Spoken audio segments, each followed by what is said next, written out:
वास्तव में वर्तमान वैश्विक संकट और गांधी के संबंध में बात की जाए तो आज पूरी दुनिया मुझे तो लगता है कि इसे ज्वालामुखी पर बैठी हुई हो। विकास के नाम पर एक नई पर्यावरण विरोधी संस्कृति पनप रही है। हमने विकास किया और उसमें विकास के पीछे की प्रेरणा जो है असीमित भोग और लोभ है, और भोग और लोभ से प्रेरित आज का वर्तमान विकास जो है वैश्विक विकास, यह एक तरह से आत्मघाती दिशा में जा रहा है। हमने क्या किया विकास में, पूरे प्रकृति को रौंद डाला है।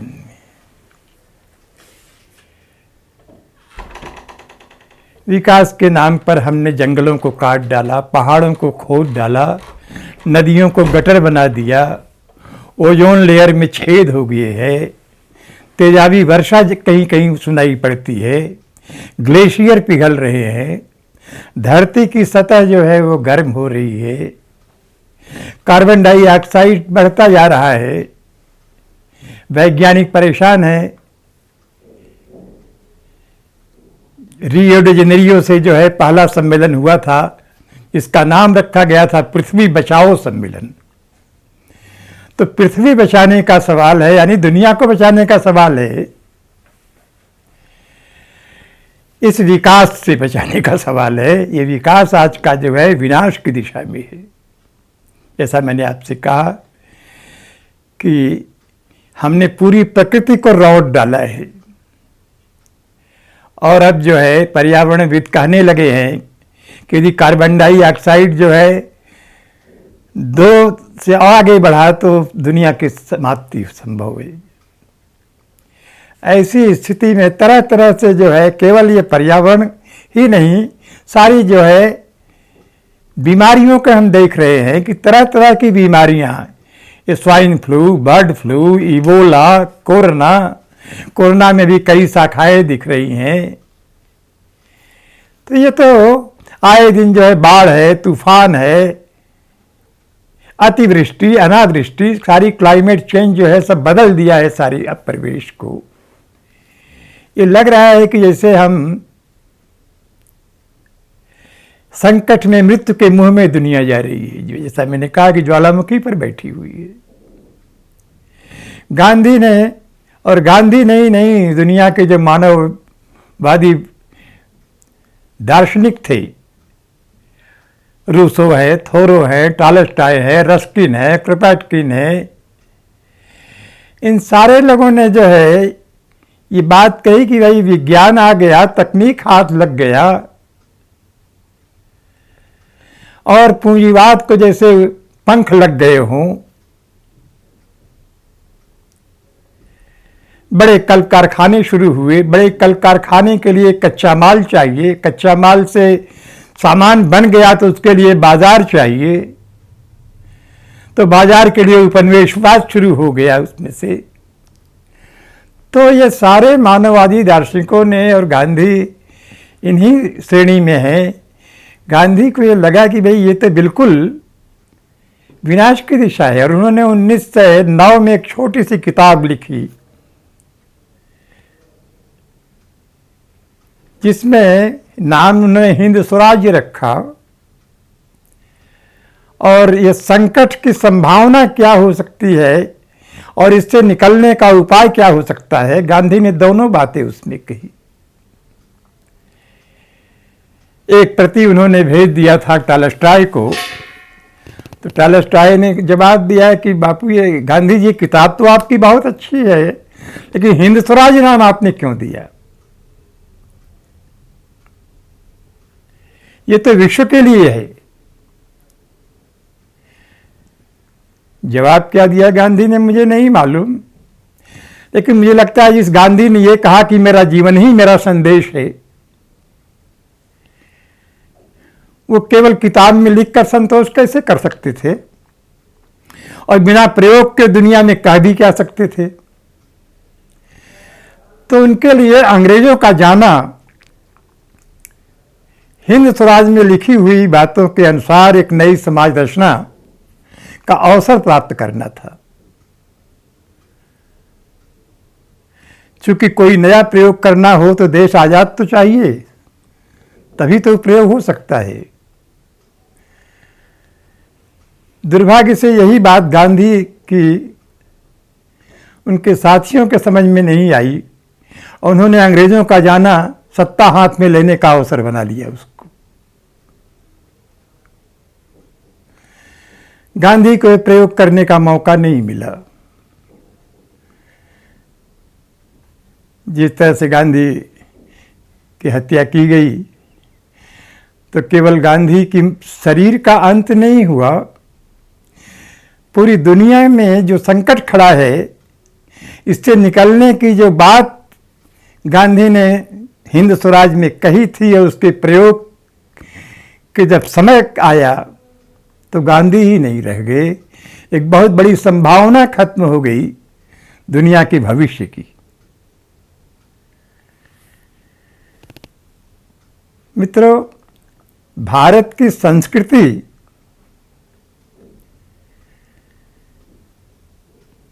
कुछ अलग तरह की रही है। भारत में पर्यावरण को जब मैं देखता हूँ तो सोचता हूँ कि उनके लिए जहाँ से ये विकास का मॉडल आया है, अमेरिका ने इसे ग्लोबल विलेज कहता है, तो ग्लोबल विलेज जो है एक वैश्विक गांव बन रहा है सारी दुनिया। ये वैश्विक गांव जो है ये बाजार का है, पूंजी का है।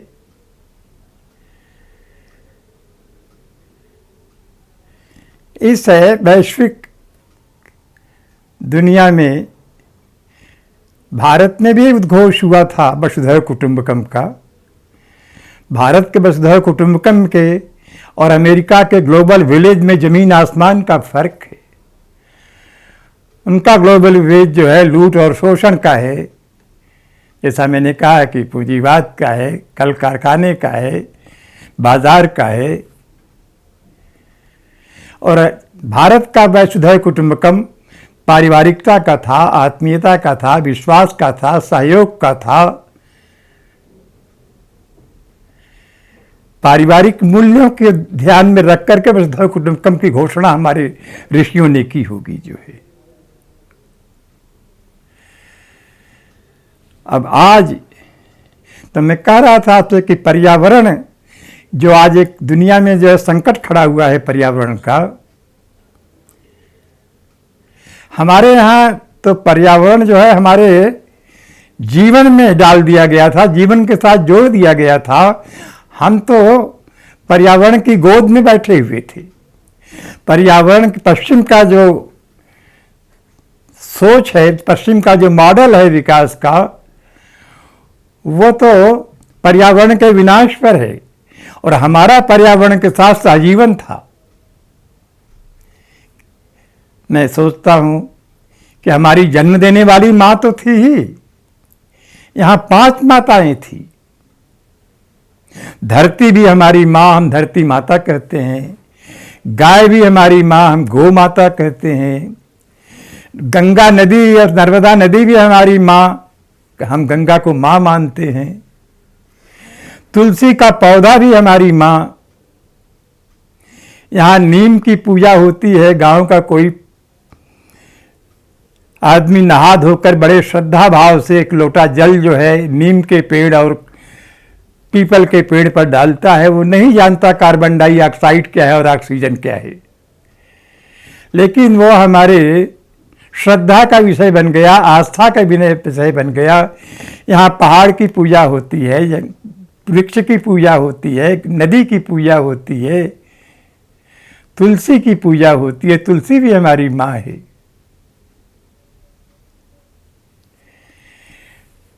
चांद सूरज की पूजा होती है, धरती आकाश की पूजा होती है, तो हमारा पर्यावरण के प्रति जो दृष्टिकोण था वो तो बहुत ही आत्मीय था, बहुत विश्वसनीय था। हम उसकी गोद में थे। लेकिन आज हमारी वो संस्कृति जो है वो समाप्त हो रही है। जो एक वैश्विक संस्कृति आई है लूट और शोषण की, भारत भी उस गिरफ्त में है, उससे छूटा नहीं रह गया है। मित्र, मैं सोचता हूँ कि कैसा ये देश था, और आज भी वो हो रहा है कि नाग पंचमी के दिन विषधर नाग को भी जो है दूध और लावा खिलाने की संस्कृति रही है यहाँ जो है। तो आज के संकट से निकलना हो तो मुझे लगता है कि गांधी ही एकमात्र रास्ता दिखता है। युद्ध का भी एक बड़ा संकट है। दो महायुद्ध हो चुके, तीसरा महायुद्ध भी जो है वो देख रहे हैं कि आज दुनिया में जैसे मंडरा रहा हो, घटा गिर रही हो जो है। आइंस्टीन से किसी ने पूछा कि तीसरा महायुद्ध कैसा होगा। आइंस्टीन ने जवाब दिया कि तीसरा कैसा होगा मुझे नहीं मालूम, चौथा कैसा होगा बता सकता हूँ। उन्होंने कहा तीसरे के बाद अवलन चौथे की नौबत आने वाली नहीं, लेकिन तीसरा यदि हो ही गया तो तीसरे में सब कुछ समाप्त हो जाएगा। चौथा महायुद्ध दांतों और नाखूनों का होगा। राम मनोहर लोहिया जी गए थे विदेश, आइंस्टीन से उनकी मुलाकात हुई। उन्होंने आइंस्टीन से पूछा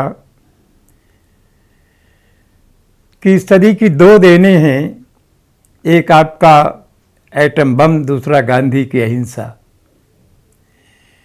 ये दोनों में भविष्य किसका है? छूटते ही जवाब दिया आइंस्टीन ने कि निश्चित ही गांधी की अहिंसा का। एटम बम युद्ध का हथियार नहीं है, विनाश का हथियार है।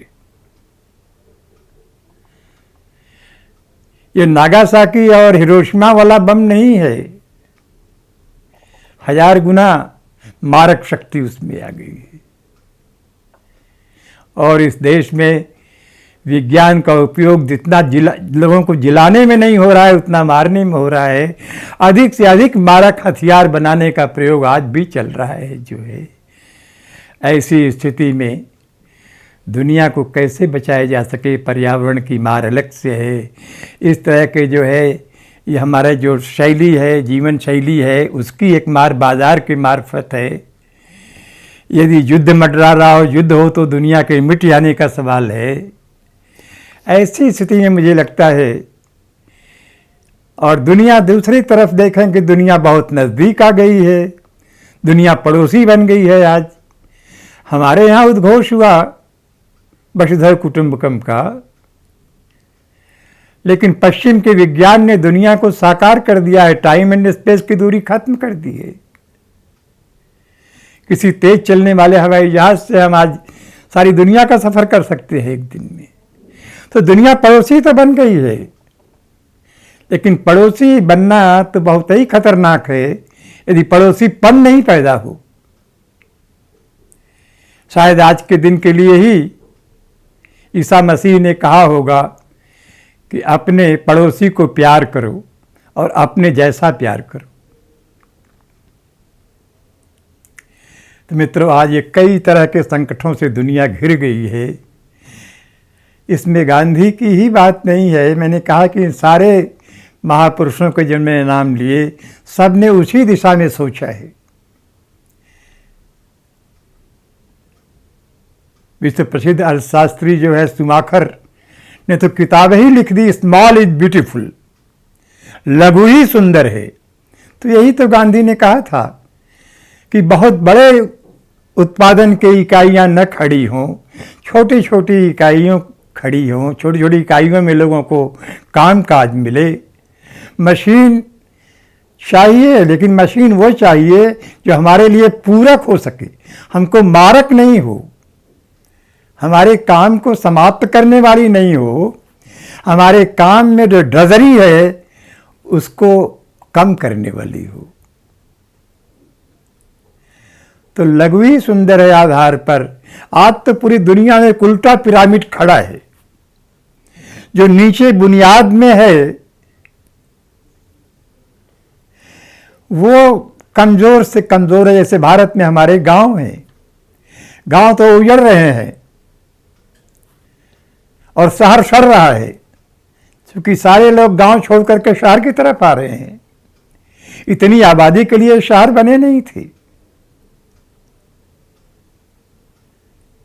क्योंकि रोजी रोटी, न्याय, शिक्षा, रोजगार सब कुछ तो सीमित कर दिया है शहरों में। गांव में रह क्या गया है? खेती किसानी ही रखा गई है। हमारे गांव में तरह तरह के कारीगर थे, लोहार था, सुनार था, बढ़ई था, जुलाहा था, धोबी था, नाई था, और एक बड़ा मधुर रिश्ता था जो है गांव के उन लोगों के साथ जो लोग खेती बाड़ी करने वाले किसान थे, बड़े छोटे। आज सारा उजड़ रहा है, गांव पलायन हो रहा है गांव से शहर की दिशा में जो है। गांव में कुछ रह नहीं गया जो है। तो भारी भरकम दिल्ली और लखनऊ का बोझ भी जो है, जयपुर का बोझ भी जो है वो उठाना पड़ रहा है, गांव के ऊपर ही वो बोझ है। तो ये तो उल्टा पिरामिड है।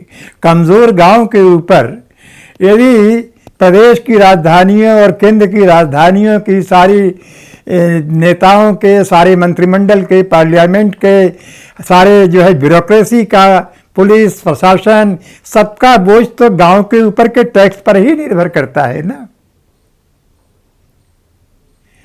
ये जो बेरोजगारी आई है, और बेरोजगारी ही नहीं है, इस मॉडल में बेरोजगारी है, विषमता है, ब्लैक मनी का बाहुल्य है।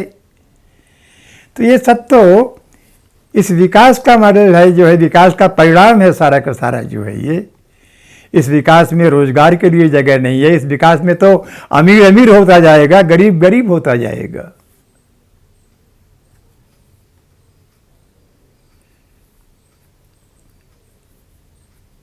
मैं आपसे कह रहा था कि ईसा मसीह जो है उन्होंने कहा कि love thy neighbour as yourself, अपने पड़ोसी को प्यार करो। और विनोबा जी ने एक बड़ा उद्घोष किया, जय जगत। केवल जय हिंद ही काफ़ी नहीं है, जय जगत और जय हिंद दोनों होना चाहिए, क्योंकि जय हिंद नहीं होगा, जय जगत नहीं होगा तो दुनिया बहुत छोटी है, पड़ोसी है। पड़ोसीपन पैदा करना होगा। पड़ोसीपन जो है वो विज्ञान से नहीं पैदा होगा। विज्ञान ने दुनिया को नज़दीक ला दिया, पड़ोसी बना दिया, लेकिन पड़ोसीपन तो आध्यात्म से होगा।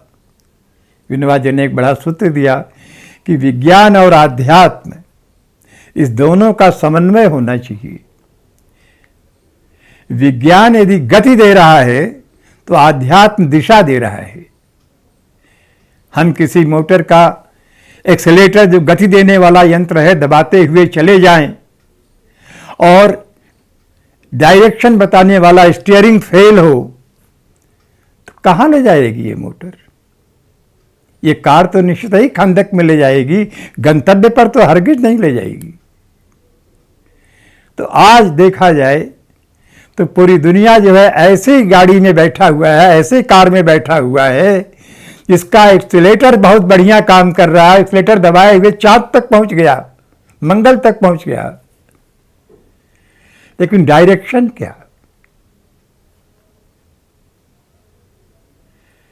चांद पर पहुंचना गंतव्य है या लोगों को रोजी रोटी, कपड़ा, दवा, इलाज, रोज ये सारा देना जो है, लोग आनंद पूर्वक रह सके, आपस में प्रेम परस्पर हो सके, आपस में परस्पर विश्वास हो सके, एक दूसरे के साथ के सहजीवन बिताया जा सके, सारी दुनिया एक वैश्विक परिवार कैसे बने, इस होना तो ये चाहिए। वरना ये जो विज्ञान का उपयोग जिस तरह से हम कर रहे हैं, उसकी दिशा तो मित्रों अध्यात्म के साथ जुड़ेगा विज्ञान, तो ही जो है भविष्य दिखता है दुनिया का। और गांधी, टॉलस्टॉय, रस्किन, जैसा मैंने आपसे कहा, इन सारे लोगों ने, रूसो, थोरो, सब ने जो है इसी दिशा में सोचा है, इसी दिशा में कहा है। आज भी मुझे लगता है कि संकट में यदि हम सोचें कि भाई हमने अभी तक नहीं सोचा तो कोई नुकसान नहीं हुआ, लेकिन अब तो मौत और जीवन का संघर्ष है। मृत्यु जीतेगा कि जीवन जीतेगा, इस संघर्ष में इन महापुरुषों की बातें, इस संदर्भ में गांधी ने क्या कहा था। जैसा मैंने आपसे कहा कि गांधी ने तो कहा था बिल्डिंग फ्रॉम बिलो, नीचे से रचना करो।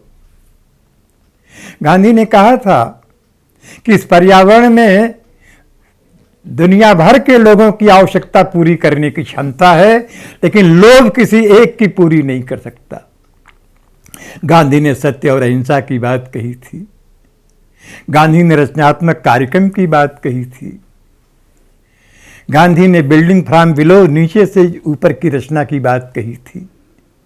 आज के इस पिरामिड को जो है सीधा करना होगा।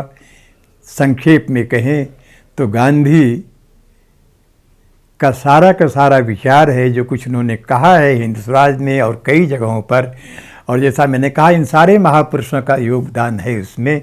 इस दृष्टि से हमको एक नई सुंदर रचना करनी हो, जिसमें मनुष्यता के प्रखर हो सके, मनुष्यता जो है खिल सके, ऐसा समाज बन सके। और एक सुंदर समाज, पर्यावरण का रक्षक समाज कैसे बन सके, एक नई दुनिया बनाने की बात, नए समाज बनाने की बात, नया मनुष्य बनाने की बात इन महापुरुषों की और गांधी की बात में हम देख सकते हैं। विश्वासपूर्वक, आस्थापूर्वक आज भी इस संकट से निकलने का वो एक रास्ता दिखता है। किसी के जन्मदिन विश्व में मनाए जाने की स्थिति नहीं थी, लेकिन गांधी का जन्मदिन तो यूएनओ ने फैसला किया कि गांधी का जन्मदिन जो है विश्व अहिंसा दिवस के रूप में मनाया जाएगा जो है। तो यदि गांधी सही मायने में विश्व के अपने भविष्य की कोई दिशा गांधी में मिलती हो, तो आज सारे दुनिया के बड़े लोगों को मिल बैठ करके आपस में सोचना चाहिए और उस रास्ते पर व्यवहारिक स्वरूप कैसे उसका बन सकता है। हम इन सारे संकटों से मुक्त होने की दृष्टि से गांधी ने क्या कहा था एक बार उल्टें, एक बार समझने की कोशिश करें उसे और उसकी रचना की शुरुआत करें। और यह अपेक्षा भारत से होना स्वाभाविक है, क्योंकि भारत में गांधी पैदा हुआ था। दुर्भाग्य है कि आज दुनिया गांधी के बारे में बात कर रही है, लेकिन भारत में जहाँ पैदा हुआ था गांधी, वहाँ गांधी की कितनी बातें हो रही है। दुनिया के आज वर्तमान संकट का विकल्प गांधी ही है। यदि जीवन और मौत के बीच में चुनना है तो गांधी को भी चुनना हमारी मजबूरी है। गांधी का नाम मजबूरी है कहा जाता है, जरूर मजबूरी है, लेकिन गांधी ही ऐसा मजबूत है कि वही दुनिया की बचा सकता है आज की परिस्थिति में। बहुत बहुत धन्यवाद।